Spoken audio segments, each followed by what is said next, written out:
विद्यार्थियों, आज विश्व दर्शन दिवस है, वर्ल्ड फिलॉसफी डे।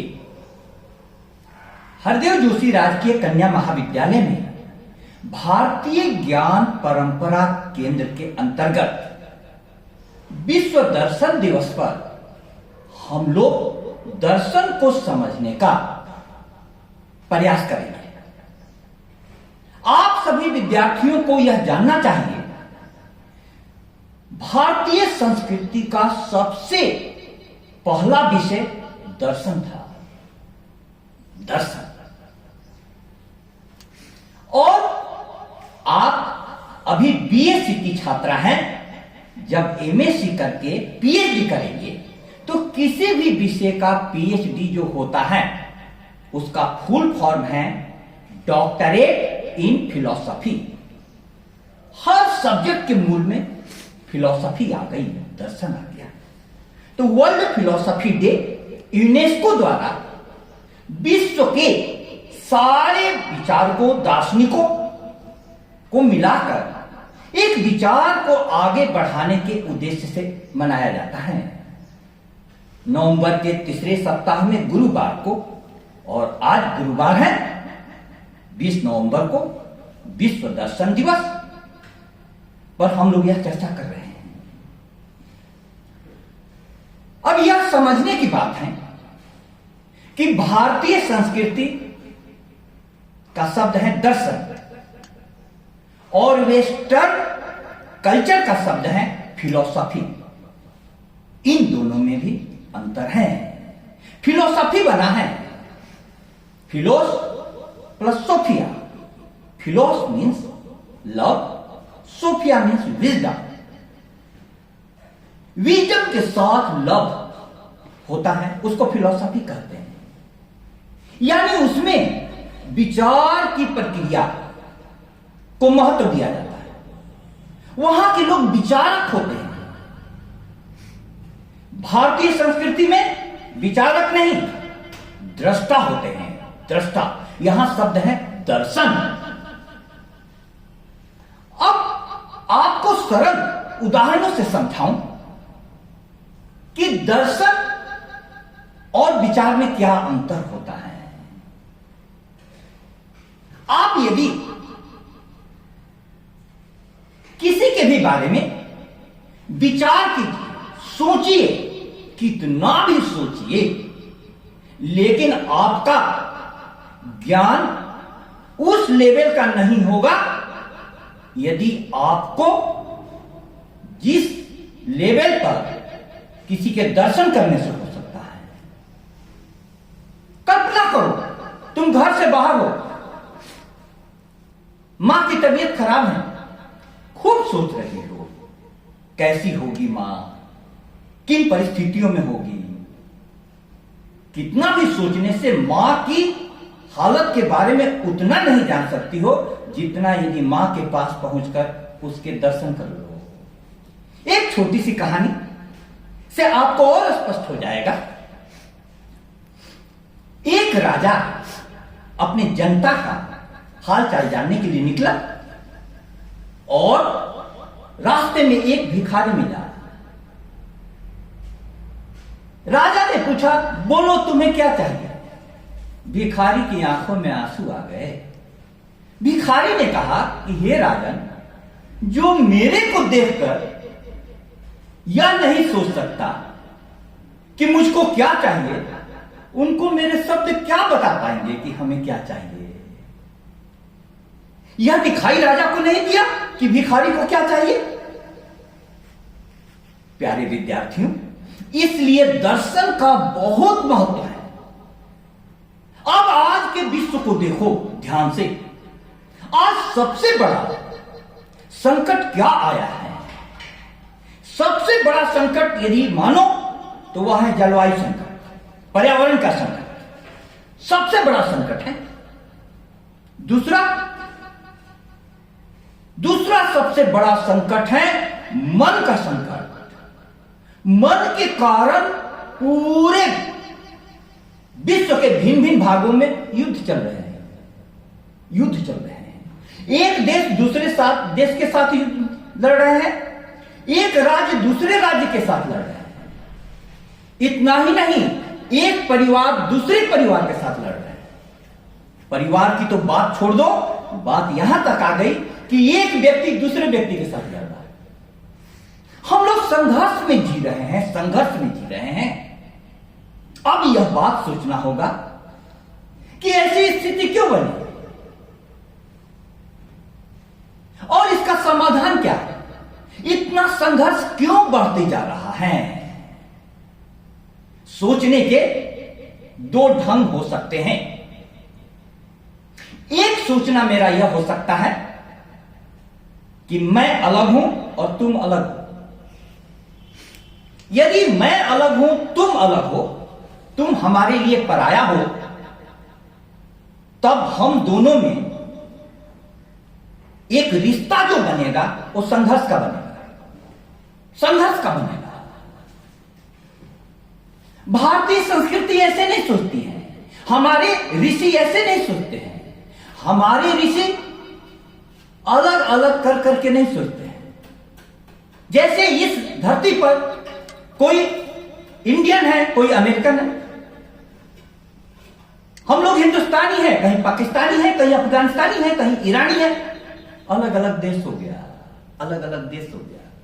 अब देश में भी अलग अलग राज्य हैं, राज्य में भी अलग अलग जिले हैं, कितना डिवीजन है। भारतीय संस्कृति मूल प्रश्न उठाती है, मैं कौन हूं। क्या मैं कौन हूं। एक विद्यार्थियों के लिए मैंने कविता लिखी थी, उसकी पंक्ति है, तुमको जो खुद से मिला सके वही शिक्षा है, अन्यथा एक भिखारी की दूसरे भिखारी को दी गई भिक्षा है। शिक्षा का दर्शन कहता है जो तुमको खुद से मिला सके वह शिक्षा है। नहीं तो हमारे विद्यालय महाविद्यालय में क्या दिया जा रहा है, टीचर के नोट्स से कुछ बातें विद्यार्थी के नोट्स में पहुंच जाती है और जीवन में कहीं कुछ नहीं पहुंच रहा है। बात समझ में आ रही है। अब तुमको जो खुद से मिला सके, थोड़ा सोचो, मैं कौन हूं, मैं कौन हूं, मैं कौन हूं, यह सवाल उठता है। तो यदि कहोगी, मैं कहूं कि मैं भारतीय हूं, तो यह तो मेरा देश हुआ। मैं राजस्थान का हूं, यह मेरा राज्य हुआ। मैं बांसवाड़ा का हूं, यह मेरा जिला हुआ। लेकिन मैं कौन हूं, यह प्रश्न गहरे करते जाओ, गहरे करते जाओ, गहरे करते जाओ। भारतीय संस्कृति में दर्शन यह काम करता है, मैं कौन हूं। अब सवाल होता है कि इस व्यक्तित्व में भी कई परतें हैं। एक परत तन की है, तन की। क्या मैं तन हूं, सिर्फ शरीर हूं। यदि तन हूं तो बचपन में तुम्हारा जो आकार था आज पूरा बदल गया, और अभी जो मेरा आकार है कल पूरा बदल जाएगा। बचपन में कितने छोटे रूप में जन्म होता है और फिर शरीर बढ़ता जाता है, फिर वह किशोरावस्था, युवावस्था, प्रौढ़ावस्था, वृद्धावस्था, फिर मृत्यु। क्या मैं तन हूं? तन नहीं हूं। सोचना। तो फिर क्या मैं मन हूं? तन के अंदर में गहरी परत मन की है, मन भी मैं नहीं हूं। क्योंकि हिंदू के घर में जन्म लिया, हिंदू बन गया।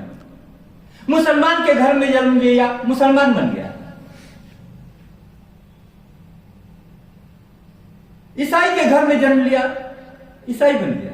सिख के घर में जन्म लिया, सिख बन गया। मन को जैसा बनाओ वैसा। मन तो जल के समान होता है, तरल। पानी रे पानी, तेरा रंग कैसा, जिसमें मिला दे उसी रंग जैसा। मन प्रत्येक पर बदलते रहता है, तुम देखोगे। अभी तुम्हारा पढ़ने का मन कर रहा है, फिर घर जाने का भी मन करेगा। तो मैं मन भी नहीं हूं। तन से भी ज्यादा परिवर्तनशील मन है। अब सवाल होता है कि मैं क्या हूं, मैं कौन हूं, मैं कौन हूं, पूछते जाता है। तो गुरु की कृपा से भारतीय संस्कृति में जो गुरुकुल प्रणाली चलती थी, खोजते जाओ तो पता चलता है मैं आत्मा हूं, आत्मा। अब यह आत्मा जिसको चेतना भी लोग कहते हैं, सब में है, पुरुष में भी स्त्री में भी। चेतना वही है, आत्मा वही है, और परमात्मा के पास से आई। हिंदू में भी वही, मुसलमान में भी वही, अगड़े में भी वही, पिछड़े में भी वही, स्वदेशी में भी वही, विदेशी में भी वही।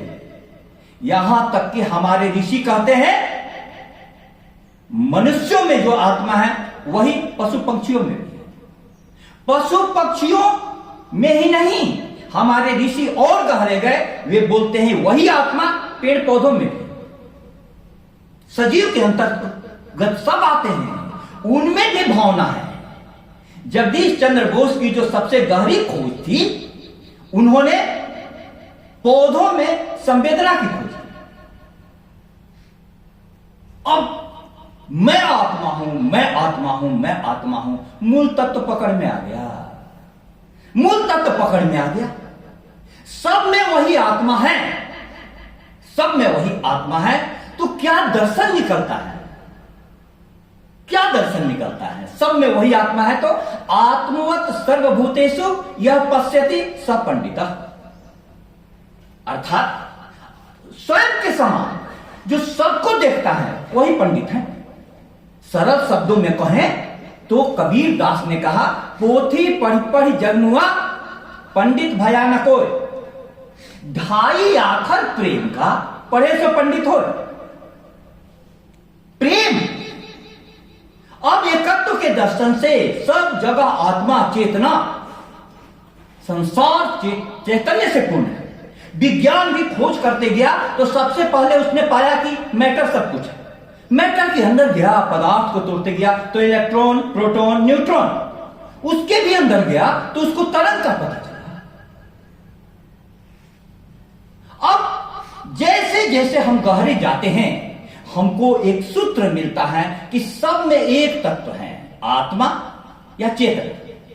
उससे दर्शन से, उस प्रकार के दर्शन से जो निकलता है वह प्रेम, प्रेम निकलता है। और भारतीय संस्कृति का जो चरम निकष है अद्वैत दर्शन, अद्वैत दर्शन भी कहता है कि हम दो नहीं हैं, एक ही तत्व की दो अलग अलग अभिव्यक्तियां हैं। एक ही पानी कभी तरंग के रूप में उठती है, कभी बुलबुले के रूप में उठती है, कभी वही भंवर बन जाती है। अनेक रूप हैं, लेकिन मूल तत्व एक ही है। इससे निकलता है प्रेम, प्रेम। अब आज जो भारत के सामने में सबसे बड़ी समस्या आई है और जिसका विश्व दर्शन दिवस पर हम भारतीय संस्कृति के दर्शन के आलोक में समाधान पा सकते हैं, वह है कि अब धर्म के नाम पर पढ़े लिखे डॉक्टर लोग भी आतंकी बन रहे हैं।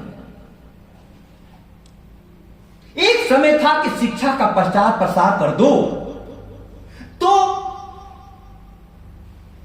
मानव मानव बन जाएगा, लेकिन आज मानव बनाने वाली शिक्षा नहीं है।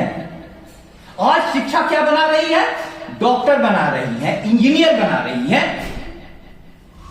कलेक्टर बना रही है, एसपी बना रही है, मानव नहीं बना पा रही है।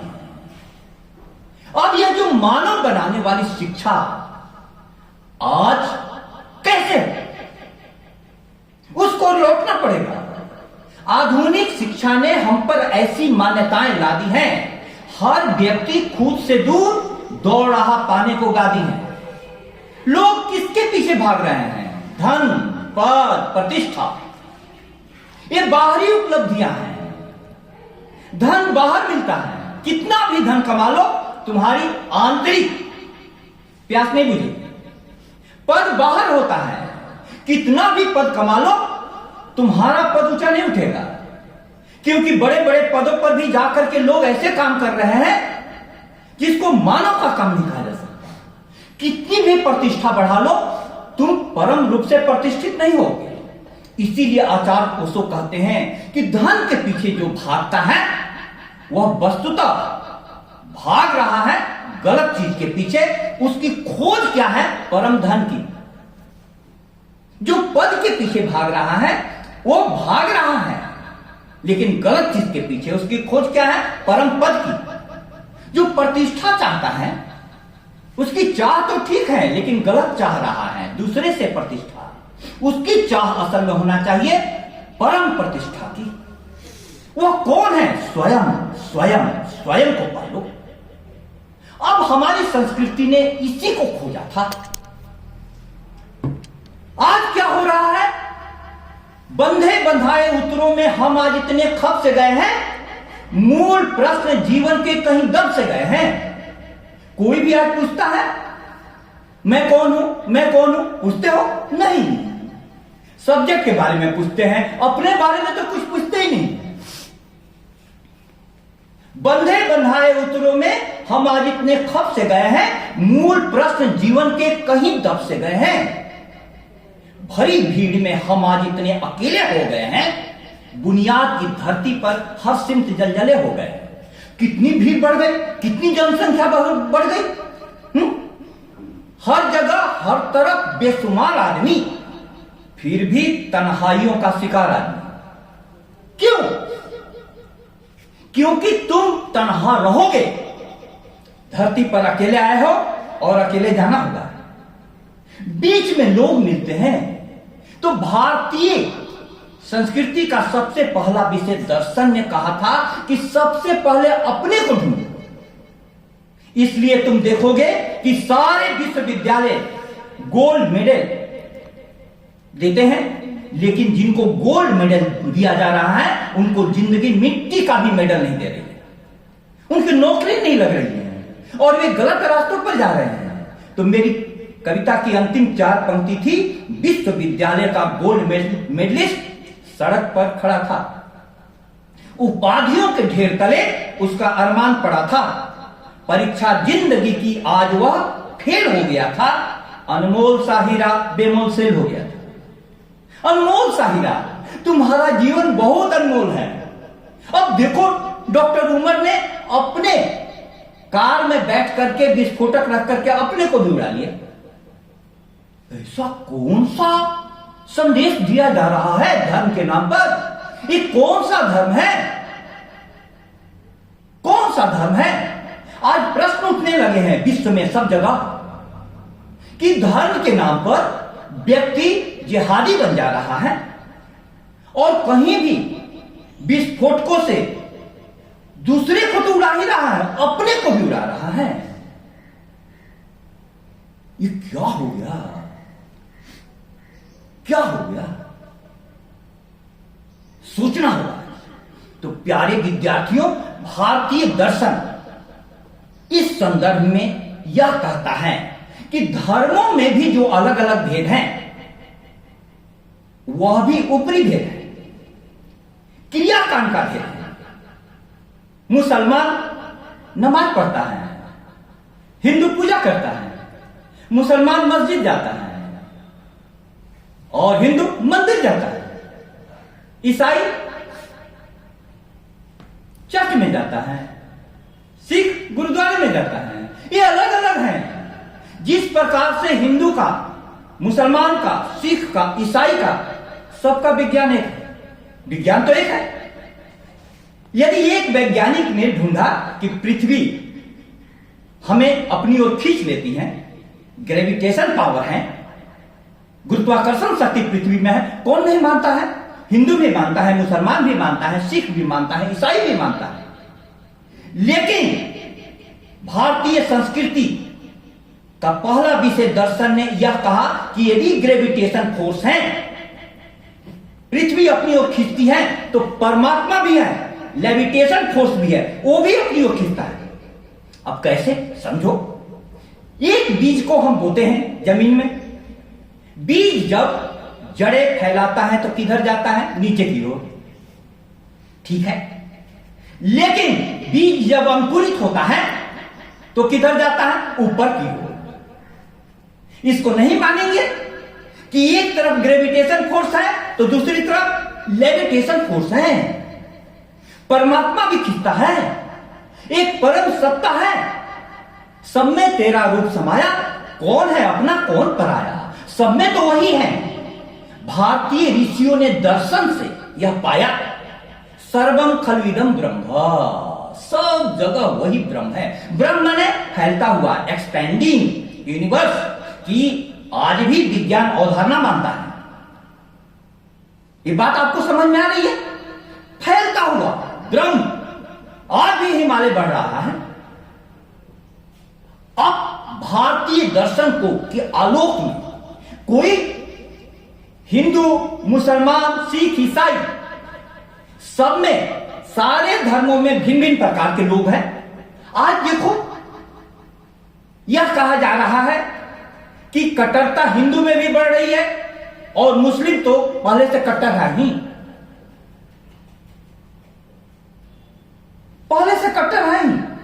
उनके धर्म में मौलवियों ने ऐसी व्याख्या की, धर्म का दोष नहीं है, कुरान का दोष नहीं है। कुरान में कहीं भी इस प्रकार से निर्दोषों को, मासूमों को मारने के लिए कहा नहीं गया है। मैंने एक बार आतंक की घटना देखकर 4 पंक्तियां लिखी थी। मां की आंखें तक रही हैं, बेटे मेरे कब आएंगे, प्रिया देख रही है राहे, प्रियतम कब गले लगाएंगे, अरमान उनके मिलन के अब कभी न सच हो पाएंगे, आतंक की बेदी चढ़ चुके हैं, हम कैसे उन्हें बताएंगे, आतंक कहीं भी बम फोड़ दो। अब हमें सोचना यह है कि इनकी जरूरत है सही दर्शन की, जैसी दृष्टि वैसी सृष्टि। ये हिंदू हैं, वो मुसलमान, ये मसीही, वो यहूद, इस पर एक पाबंदियां और उस पर एक आयु। शेखों पंडित ने क्या अहमक बनाया है हमें, छोटे छोटे तंग खानों में बिठाया है। ये जो शेख और पंडित हैं, ये जो परिभाषा कर रहे हैं, गलत परिभाषा कर करके किसी को गुमराह कर रहे हैं। धर्म की सही परिभाषा होनी चाहिए। धर्म की सही परिभाषा क्या है? धार्यति इति धर्म, जो तुमको धारण करे वो धर्म है। मैं शिक्षक हूं तो मेरे को, मेरा धर्म है पढ़ाना, जब तक पढ़ा रहा हूं तब तक यह मेरे धर्म को, मेरे को ऊंचा करेगा। तुम विद्यार्थी हो, तुम्हारा धर्म है पढ़ना, जब तक तुम पढ़ रही हो तब तक विद्यार्थी धर्म तुम्हारा ऊंचा जाएगा। तब कहा गया है धर्मो रक्षति रक्षिता, रक्षा किया हुआ धर्म रक्षा करता है, हमारी स्वयं की रक्षा करता है। आप जितना पढ़ेंगे विद्यार्थी धर्म की रक्षा होगी, मैं जितना पढ़ाऊंगा शिक्षक धर्म की रक्षा होगी। अब ये जो धर्म है यह मानव के रूप में भी है। मानव का धर्म क्या है? इंसान का मतलब क्या होता है? इंसान का एक संभावना है। इंसान की संभावना है भगवान बनने की। यदि भगवान बनने के रास्ते पर नहीं जाए, ऊपर की ओर नहीं बढ़े, तो वही इंसान शैतान बन जाता है। थोड़ा सोचना इन बातों पर। वही इंसान शैतान बन रहा है। उसकी दोनों संभावनाएं हैं। गलत दर्शन के कारण जिहादी पैदा हो रहे हैं, आतंकी पैदा हो रहे हैं, कट्टर लोग पैदा हो रहे हैं। और दर्शन यदि सम्यक हो जाए, महात्मा बुद्ध ने सम्यक दर्शन की बात की, 8 मार्ग उन्होंने बताए, उसमें सम्यक दर्शन सही होना चाहिए। आज दर्शन गलत हो गया है। अभी बार बार सरकार कर रही है अमृत काल चल रहा है, अमृत काल चल रहा है। लेकिन अमृत काल में सब जगह अमृत तो मिलना चाहिए। युवा बोल रहे हैं बेरोजगारी है, असमानता है, शिक्षा की दुर्दशा है।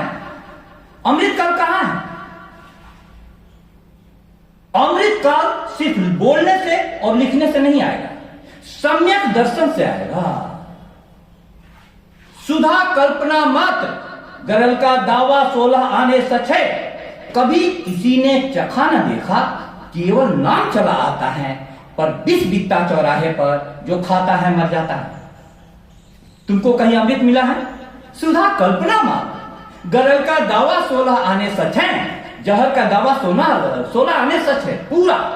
कभी किसी ने चखा न देखा, केवल नाम चला आता है, पर विष बिकता चौराहे पर, जो खाता है मर जाता है। लेकिन हर धर्म में हर जगह पर अच्छे लोग हैं। हिंदू मुसलमान को अलग अलग बताया जा रहा है, अलग नहीं है। हिंदू धारा के नेता अटल बिहारी वाजपेयी जी ने एक मुसलमान कलाम साहब को देश का राष्ट्रपति बनाया, अब्दुल कलाम साहब को। आप देखो कहां है हिंदू मुसलमान। और कलाम साहब के पास गीता भी रहती थी, कुरान भी। इंसान को जो रो दे वो कदम तेरा नहीं है, नफरत जो सिखाए वो धर्म तेरा नहीं है।